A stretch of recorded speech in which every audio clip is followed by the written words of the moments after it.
অবশ্য ফ্রেন্ড সার্কেলের সাথে তো মজা থাকেই। একটু যদি বলতেন। ধরেন যখন ছবি তুলতাম বলতো, বন্ধু তুমি মাঝে দাঁড়াও না এক সাইডে দাঁড়াও। কেন এটা বলতো? আমি সবার চাইতে লম্বা তাই। বন্ধু মহলে উচ্চতা লজ্জায় ফেলেছে, আবার সেটা ক্রিকেট মাঠে শক্তির জায়গাতেও রূপ নিয়েছে। বিধ্বংসী একটা স্পেল পাল্টে দিতে পারে টেস্ট ম্যাচের গতিপথ। টাইগার পেস অ্যাটাকে নয়া বারুদ। নাহিদ রানার উচ্চতা আর গতি চাপে ফেলতে পারে বাবর আজমদেরও। সপ্তাহ দুয়েক আগে চট্টগ্রামে 3 দিনের প্র্যাকটিস গেমে নাচিয়েই ছেড়েছিলেন ওপেনার বিজয়কে।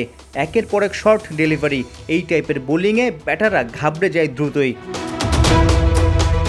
উচ্চতা 6 ফুট 2, বল রিলিজটাও হয় অন্যদের চেয়ে একটু উপর থেকে, যে কারণে গুড লেন্থের ডেলিভারিগুলো দারুণ ক্যারি করে। লাল বলে এমন শৈলী নামিদামি ব্যাটারদেরও কঠিন পরীক্ষায় ফেলার কথা। সবারই জানা রাওয়ালপিন্ডির পিচ সাধারণত ব্যাটিং সহায়ক হয়, পেসারদের জন্য থাকে না তেমন কোনো সুবিধা। অমন ফ্ল্যাট উইকেটেও যেন পার্থক্য গড়ে দিতে পারেন নাহিদ, সেই টোটকা মাঠেই দিয়েছেন অভিজ্ঞ মুশফিকুর রহিম। চট্টলায় দেখা গেছে নাহিদে মুগ্ধ, এবাদত বাউন্ডারি লাইনে এসে সাহস বাড়িয়ে দিয়েছেন।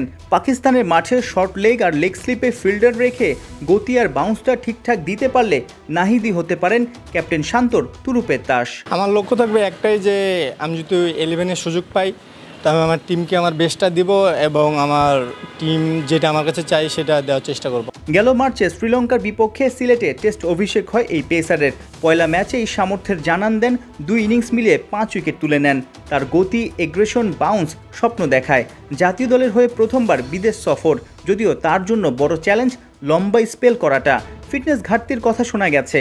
2 স্পেলের মাঝে শক্তির সঞ্চয়ে লম্বা ব্রেক নাকি নিতে চান এই পেসার। আবার অতিরিক্ত গতির কারণে মাঝে সাঝে লাইনও এলোমেলো হয়ে যায়। নিশ্চয়ই নাহিদকে স্মার্টলি ব্যবহার করবেন নাজমুল হোসেন শান্ত।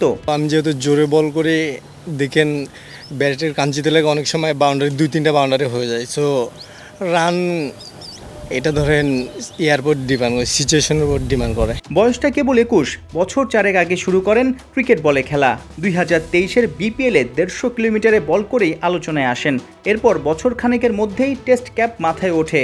চাপাই নবাবগঞ্জের এই পেসার কি লম্বা রেসের ঘোড়া হতে পারবেন? আমি যখন ক্রিকেট খেলা শেষ করবো তখন বাংলাদেশের মানুষ যাতে জানতে পারে যে নাহিদ রানা নামে একজন পেস বলার ছিল। 21 আগস্ট পাকিস্তানের বিপক্ষে বাংলাদেশের প্রথম টেস্ট।